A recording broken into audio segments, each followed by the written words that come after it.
Anh tới tôi anh đâu vậy đâu. Đâu có quay như vậy đó. Đâu có vậy cậu á. Đâu có như vậy á. Mấy xong rồi. Đâu vậy? Đâu gì đó. Đâu đâu vậy á. Anh tự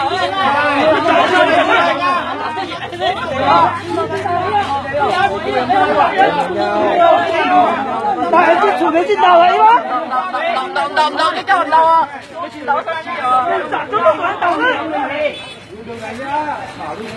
Đâu à. Thì cái gì đâu. Ê, chứ đâu mình có tôi. Đó. Đâu mà. Ê, cái cầu chí này.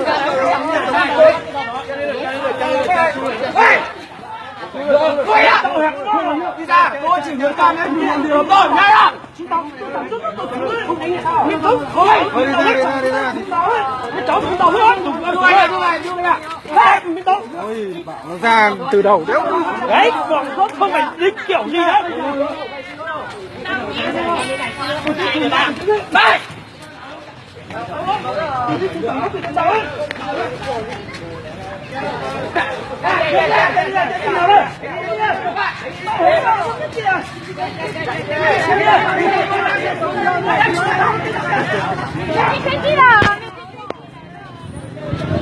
Thôi bố ơi bà hỗ trợ tôi nữa.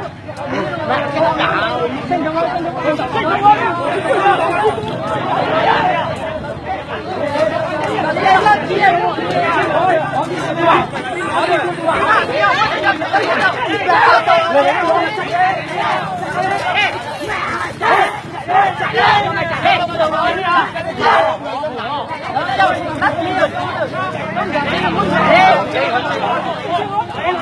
Xin lỗi mà chạy á. Cái kết quả công an đánh người không xin lỗi đây.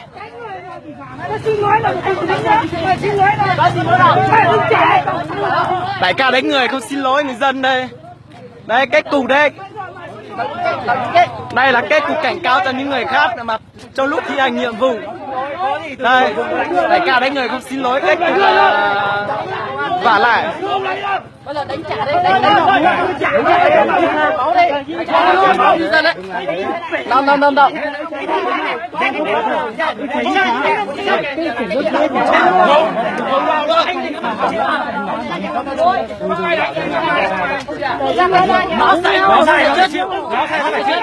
Đâu. Nó sai nó phải chịu nhưng nó có xin lỗi đâu. Ý như là một câu xin lỗi chẳng có, đền bù không có.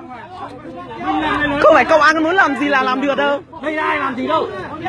Nó sai nó phải chịu. Có làm gì nó phải theo luật, theo đúng quy định chứ.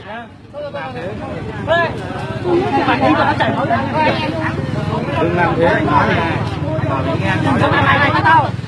Nhá, anh nói em này đừng phải nghe. Ông nào mà đây ông thằng sống này đâu mà chỉ xin lỗi là xin lỗi chỉ lỗi đâu chết bình tĩnh lắm rồi xử lý chỉ lỗi nó vào tòa thôi, riêng công an xử lý để cho công an xử lý là cái gì giao thông là gì có thả dân nó xử lý nó còn nhanh hơn đánh thôi không bình tĩnh đánh thôi sợ gì Sapa này người Mông chiếm 54% mà đừng sang bên này để đường người ta đi anh em ơi có cái gì đâu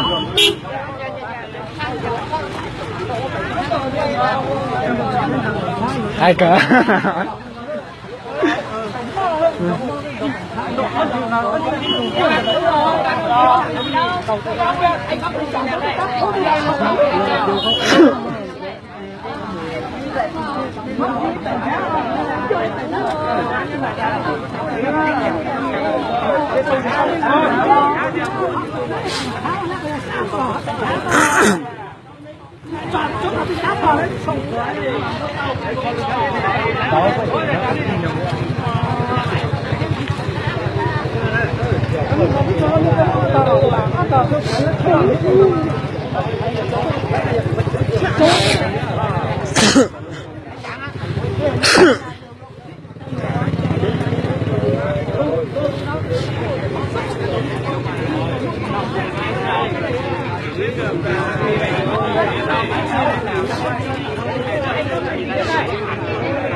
Ông bắt buộc cái này này.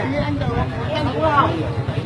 Hãy ông có sửa người ta can ra không để nó không phải luôn nè. Có phải thì của em tránh xa thế nào? Không phải là thắng bộ thằng nào, nó phải tránh ra một tí. Cái gì một nó chết, một anh tránh xa cái này đó. Tôi không phải là giúp người đâu, đánh trước cái nào đó. Đánh nhau là nó cũng không có cái dạy. Nó là đi đi, cái suy ra cũng chỉ để nó cũng vậy. Và cái nó tôi phải thắng trắng thôi ra không phải cái ra đi nãy cứ đi ra đi nói chuyện anh bảo ra đi anh ơi nói chuyện đi ôi bình tĩnh nói chuyện anh bảo là anh em mình nói chuyện này không anh chảy mồm này đấy hết mồm của mày không đánh em nói chưa hãy bình tĩnh nghe lời anh đâu anh không nói chuyện gì đâu anh có gì đâu không có nói chuyện đâu bây giờ có nói chuyện không có nói chuyện không nói chuyện không con nói chuyện cái đấy là vậy có cái câu mà nói chuyện này mời các anh nói chuyện từ đầu rồi cô anh chả nói anh lên gì vậy có cái câu từ đánh người có cái câu này nói chuyện là không có cái đánh người hỏi người ta có một đánh người mình không đánh còn bây giờ cái việc không đánh ra chuyện nói này có bao giờ nói nhiều thì cả nữa ông đánh tôi thì tôi phải chịu thôi, tôi không biết làm nào cả. Các ông đánh thì tôi phải chịu thôi.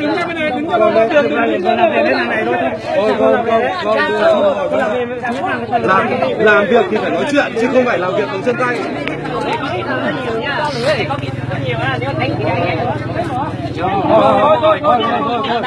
Anh bảo thôi, xin em chưa? Anh xin em nhá. Đánh rồi còn nói vậy thì mua máu tôi chảy máu ê tôi chảy máu do gì không phải việc mày ông chảy máu ông tăng vào ông chảy ông tính vào để ông chảy máu lại được thôi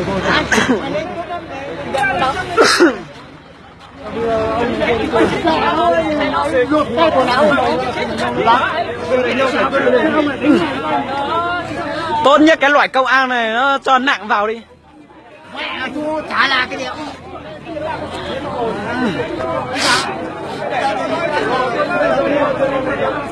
không ăn đấy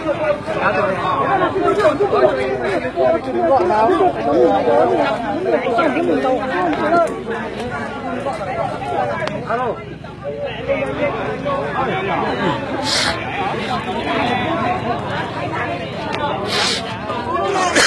đậu nhỏ là ta đậu nhỏ chỉ kéo kia được mình thấy à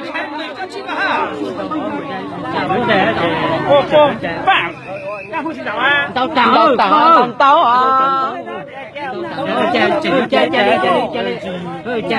tao xấu à thì nó như hai chai mà hủi rồi giờ chứ không còn phải xong cái kia lại đang biết chọn nó sung hạng à đây là một chín tổng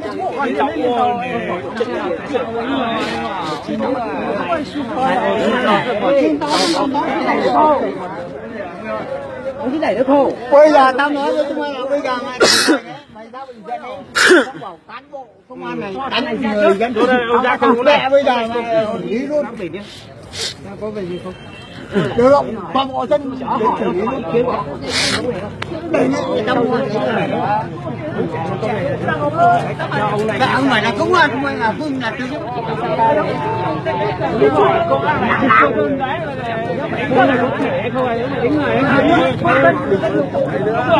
bây giờ như này bây giờ có cái gì để giải quyết? Có cái gì? Bây giờ có để cho nó nói đâu? Nói đi, nó nói cứ để nó sẽ như nào? Này mấy tầng này là thằng biết sang đây nó chuyển sang cái tầng này thế nào? Thì bây giờ bình tĩnh, anh em bình tĩnh để cô lớn giải quyết. Rồi. Các cô lớn giải quyết. Em đúng hai bên là đúng, bên nào sai. Đúng rồi. Để nghe hai bên để bên nào đúng bên nào sai, đúng bên xử lý được chưa?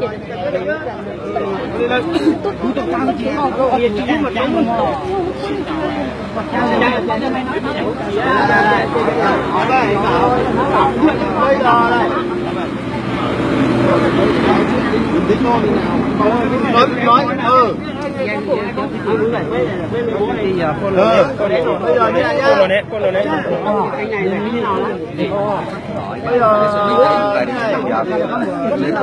nhá.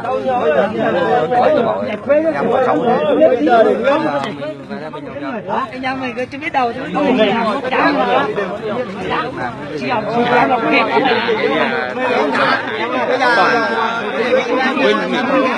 còn một con này ra đi vào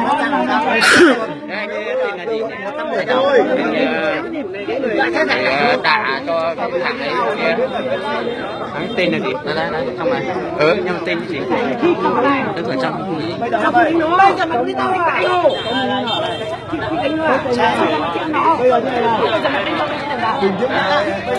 nó có gì có hay à? Gì có hay có hay chẳng hả? cán bộ đây nghe. Bà chú anh tốt ăn chia nó. Mà anh muốn nó bên, số là lên bà chú cũng muốn ra ra bên. Có đến nó chú là cái tổ của nó tạo tổ còn đúng khoan chứ thế à? Gì mà cả. Chính phải như nào nhá.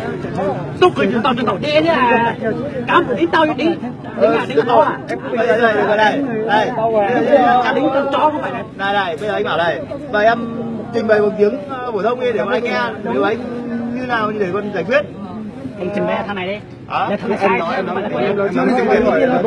Em nói có cháu không? Có cháu thì có chỉ có những nói cháu đó mà. Cháu đó. Chỉ nó cháu rồi. Rồi biết của cái này thôi, không phải về cái này đâu. Cái này thôi.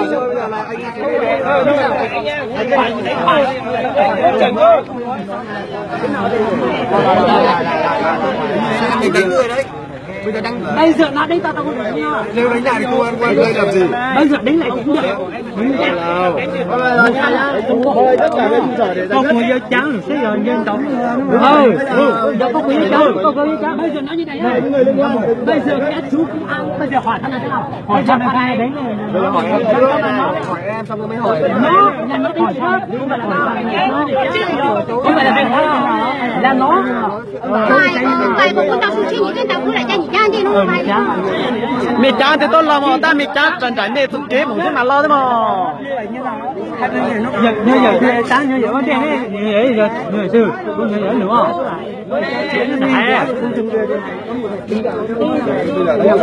Bình tĩnh thôi. Bình tĩnh để giải quyết. Hiểu chưa? Bây giờ không đánh. Nó đánh xong cái gì thôi. Bây giờ nhá, công an Vân đây rồi nhá. Mời những người có liên quan đến trụ sở để giải quyết. Ok. Được chưa? Phải làm ở đây chứ phải làm đâu. Làm gì đi chị kia? Vậy là xuống xã làm đi. Vậy xuống xã làm đi. Đây là chủ trương nhưng mà anh có quyền của anh có quyền bắt người này phải làm đây chứ. Anh có quyền Này, ngoài ra bên ngoài đấy, tao nói rồi, có bộ quan kia ngoài sát hẳn điều động cướp 100 người dân. Ngoài sao hẳn bên ngoài, rồi xuống này ra ngoài đi. Người mà bắt trường hợp này, đúng rồi chưa? đúng rồi. Đây làm việc đây thì tụi em phải làm việc đây. Anh bảo là đi cái gì đẹp cũng phải sẽ là thêm.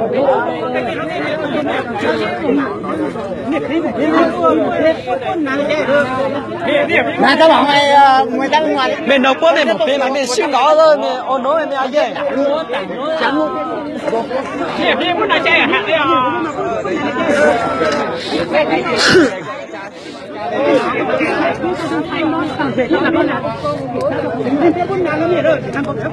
Nên tôi một bên mà chẳng bị gió, bố tôi nó bị dụ mà.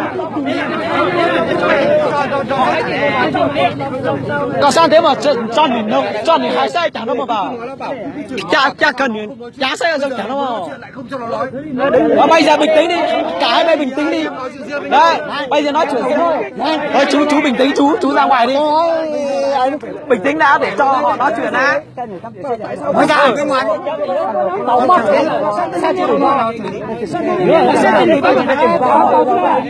Liên quan tới thằng nó, biết tôi là trên tàu tàu hát chạy ở sang ở bờ đá biển dâu lấy em. Biết con tàu nó chỉ là công an biển có công sự tổ chỉ là mà biết con tàu thằng nó. Thằng này giờ nó biết con tàu biết có chủ hải á. ra đây nói chuyện với nhau. Hai ta thảo luận với nhau xem là tình hình như nào. Mà cần thiết là cả cho cả cùng người đi Nói đâu. chung là đừng có cãi nhau nữa. Bác ạ, cháu mời bác với cả anh này. Hai ông này đây đi rồi. mẹ biết cứ tin trụ mà mẹ thấy mà mẹ biết cứ tin trụ mà ok mà Cái nhà là